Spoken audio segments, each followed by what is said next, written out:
అందరికీ నమస్కారం. మనం ఒక బిజినెస్ స్టార్ట్ చేసి దాన్ని సక్సెస్‌ఫుల్‌గా రన్ చేయడం అంటే అంతేం ఈజీ కాదు. అందులోనూ ఒక ఆన్‌లైన్ బిజినెస్ అంటే ఇంకా చాలా కష్టం. ప్రొడక్షన్ క్వాలిటీ చూసుకోవాలి, మార్కెటింగ్ చూసుకోవాలి, సర్వీస్ కూడా చూసుకోవాలి.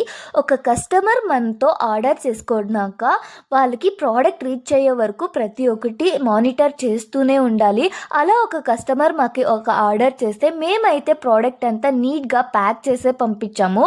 అయితే పోస్ట్ ఆఫీస్‌లో ఒకరు ఇలా లోపల కట్ చేసేసి ప్రోడక్ట్ అయితే తీసేశారు. ఇలాంటి వాటిలకి ఎవరికి కంప్లెయింట్ చేయాలో నిజంగానే తెలీదు. అయితే కస్టమర్ అయితే మాకు డబ్బులు పే చేశారు కదా! అందుకైతే వాళ్ళ ప్రోడక్ట్ రీచ్ చేరడం మా జవాబుదారీ కదా! అందుకే మేమైతే మళ్ళొక్కసారి ఇంకా ఒకసారి వాళ్ళకి ప్రోడక్ట్ అయితే పంపించాము. ఎన్ని ప్రాబ్లమ్స్ వచ్చినా కూడా ఒక్కొక్కటే డే బై డే ఇంప్రూవ్ చేసుకుంటూ పోతాము. మీకు కూడా కావాలి అనుకుంటే స్క్రీన్ పైన కనపడుతున్న వాట్సాప్ నంబర్‌కి మెసేజ్ చేసి ఆర్డర్